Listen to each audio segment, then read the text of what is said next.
Detective Ray Thompson had been running Thompson's Pawn and Loan for 3 years, and he thought he'd seen everything that desperation could pawn. Until the nervous kid walked in with a box of jewelry that Ray immediately recognized from a case that had haunted him for 15 years, the same case that had ended his police career and destroyed his faith in the justice system.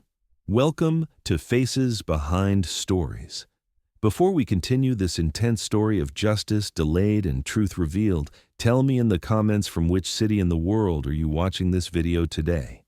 And if you believe stories like this need to be heard, hit that subscribe button to support the channel. Thompson's Pawn and Loan sat on the corner of 5th and Madison, squeezed between a check-cashing place and a bail bonds office in the part of town where dreams went to die and desperation wore a price tag.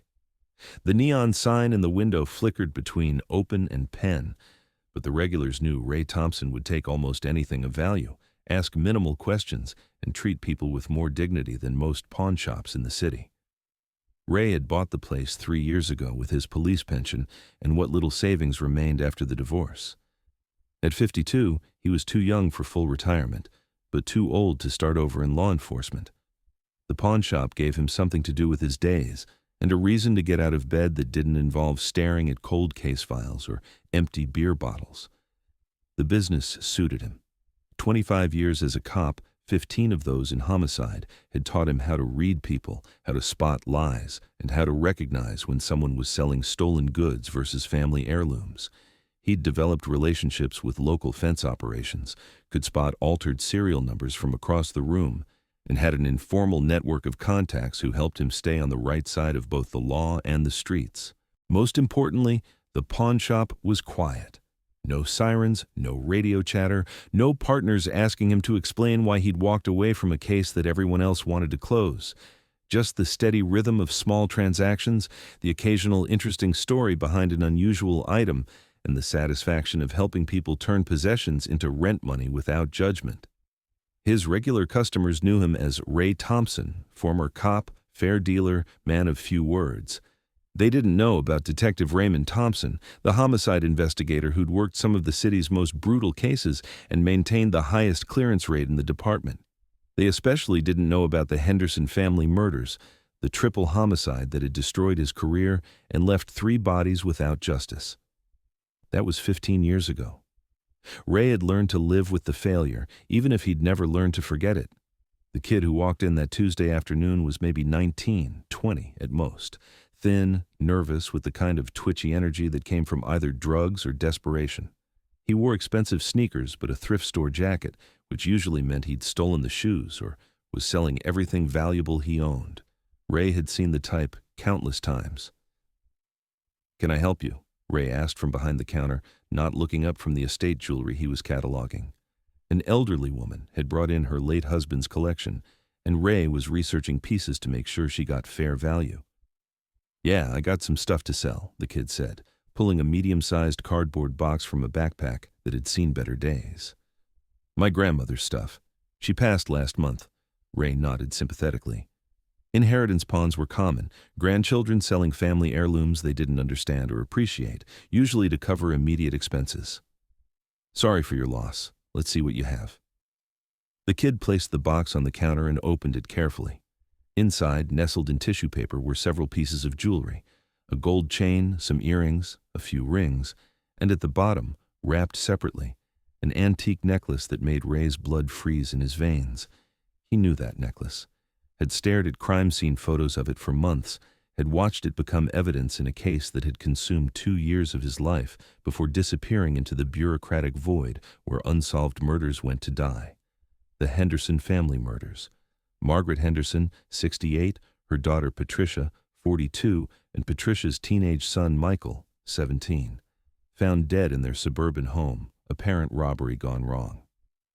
Margaret had been wearing that exact necklace when she was killed, an antique Victorian piece with distinctive garnet stones arranged in a floral pattern. It had been photographed extensively, logged as evidence, and then mysteriously vanished from the police property room 6 months into the investigation.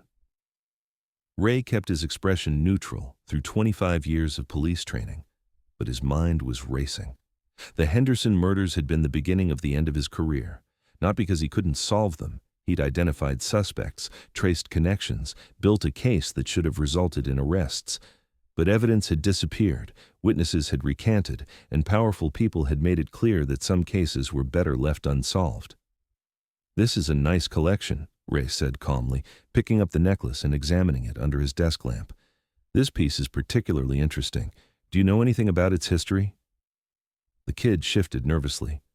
"Like I said, it was my grandmother's. She had it for years." Ray nodded, setting the necklace down carefully. "What was your grandmother's name?" "Henderson. Margaret Henderson." The lie was so obvious it was almost insulting. Ray had spent enough time investigating the Henderson murders to know every detail of the family tree. Margaret Henderson had no grandchildren who would be the right age. Her daughter Patricia had been childless, and her son Michael had died at 17. This kid was lying badly, and he'd just brought the most important piece of evidence from an unsolved triple homicide into Ray's pawn shop. "Well, these are certainly valuable pieces," Ray said, maintaining his calm demeanor while his cop instincts roared to life. "I'd like to research them a bit more thoroughly before making an offer. Could you leave them with me overnight? I can give you a receipt and we can settle on a price tomorrow." The kid hesitated. "I was hoping to get cash today. I got bills to pay." "I understand, but pieces like this deserve proper evaluation. I want to make sure you get fair value." Ray was already moving toward the paperwork that would create a paper trail. "I'll need to see some ID for my records." That was when the kid got nervous, really nervous. "Maybe I should take them somewhere else. That's certainly your choice," Ray replied, but he was already positioning himself between the kid and the door. "But if these pieces are as valuable as I think they are, you'll want expert evaluation. I've been dealing with estate jewelry for years." The kid was weighing his options, clearly out of his depth.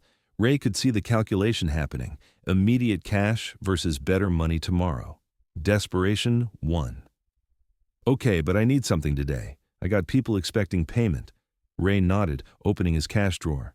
He pulled out $200, enough to seem legitimate, not enough to let the kid disappear permanently. "I can give you an advance against the final appraisal. Full settlement tomorrow afternoon." The kid took the money and signed the receipt with a name that Ray was certain was fake. But he had the jewelry, including the necklace that had haunted his dreams for 15 years. More importantly, he had the kid's description, his approximate age, and the knowledge that whoever sent him was sloppy enough to use stolen evidence from a police case. After the kid left, Ray locked the front door and flipped the sign to "closed." Then he went to the back office and opened a file cabinet that hadn't been disturbed in 3 years. The Henderson file, copies of every document, every photograph, every piece of evidence he'd been able to secure before leaving the force. The necklace was exactly as he remembered. Same garnet stones, same Victorian setting, same distinctive clasp that had been damaged in the struggle when Margaret Henderson was murdered. There was no doubt this was evidence from an active homicide case that had somehow made its way from a police property room to a pawn shop 15 years later. Ray stared at the photographs for a long time, remembering the frustration, the stonewalling, the phone calls from superiors telling him to drop certain lines of investigation. The Henderson murders had been complicated from the beginning. Margaret Henderson had been a wealthy widow with connections to local politics and business. Her house had been ransacked, but expensive items had been left behind while specific pieces of jewelry were taken. It looked like a robbery, but the evidence suggested something more targeted. Ray had identified suspects, associates of Margaret's late husband who had been involved in questionable real estate deals. He'd traced connections between the victims and a local crime family. He'd even found a witness who could place known criminals near the Henderson house on the night of the murders. But evidence disappeared. The witness recanted.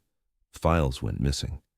And when Ray pushed too hard for answers, he found himself transferred to traffic duty and encouraged to consider early retirement. He'd always suspected corruption, but he'd never been able to prove it. Someone with access to the police property room had removed evidence. Someone with influence had protected the killers. Someone had decided that justice for the Henderson family was less important than protecting powerful interests. Now, 15 years later, that evidence had walked into his pawn shop. Ray spent the rest of the day making phone calls to contacts he hadn't spoken to in years. retired cops who remembered the case, prosecutors who had questioned the investigation, journalists who had covered the story before being told to move on to other news. The picture that emerged was consistent with what Ray had suspected. The Henderson murders had been a professional hit disguised as a robbery. Margaret Henderson had discovered her late husband's involvement in money laundering operations that connected local politicians to organized crime. She'd been preparing to cooperate with federal investigators when she was killed. The evidence had been removed from police custody to prevent it from surfacing during any future investigation.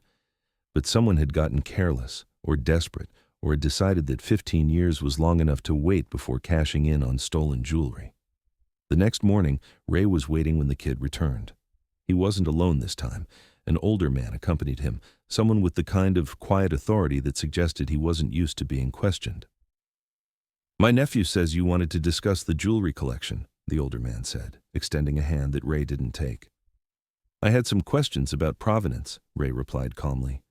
"These pieces have interesting histories. Family histories, nothing that would interest a pawn shop." Ray nodded toward the necklace, displayed prominently on his counter. "This piece, for example, Victorian era, distinctive garnet setting. I've seen photographs of it before." The older man's expression didn't change, but Ray caught the slight tension in his posture. "Family photographs, I'm sure. Police photographs, actually. Crime scene documentation from the Henderson family murders 15 years ago. The silence stretched between them like a wire about to snap." The kid looked confused, but the older man was calculating, measuring risk versus reward. "That's an interesting theory," the older man said finally. "Do you have proof of these allegations?" "I have the necklace," Ray replied. "I have the original crime scene photos, and I have 15 years of experience investigating homicides, including this one." "You're a pawn shop owner. I'm a retired police detective, and this is evidence from an unsolved murder case." The older man smiled, but it didn't reach his eyes. "Evidence that was legally released from police custody years ago. Property that was abandoned when no charges were filed." Ray felt pieces clicking into place. This man knew too much about police procedures, about evidence handling, about the administrative details that most civilians would never understand. "You were there," Ray said. "You were part of it. The evidence didn't disappear. It was sold. I think you're letting your imagination run away with you. Margaret Henderson was murdered because she was going to expose a money laundering operation. The evidence was removed from police custody to prevent federal investigation. And now, 15 years later, you're trying to cash in on jewelry taken from a murder victim." The older man's pleasant facade was beginning to crack. "You can't prove any of that. I can prove the necklace belongs to a murder victim. I can prove it was logged as evidence in a police investigation. And I can prove that you just tried to sell stolen property to a former homicide detective." That was when the older man made his mistake. Instead of leaving immediately, he stepped closer to the counter, lowering his voice to what he probably thought was an intimidating whisper. "You left the police force for a reason, Detective Thompson. Smart cops know when to walk away. Smart pawnshop owners know when to mind their own business." Ray smiled for the first time since the kid had walked in with the box of jewelry. "You're right about one thing. I did leave the force for a reason. But it wasn't because I was smart. It was because I was stubborn. Too stubborn to let corrupt cops and crooked politicians bury a triple murder. Too stubborn to forget about 3 innocent people who died for someone else's greed. Those people are dead. Nothing you do will bring them back." "No, but I can make sure their killers finally face justice." Ray had been recording the conversation from the moment they walked in.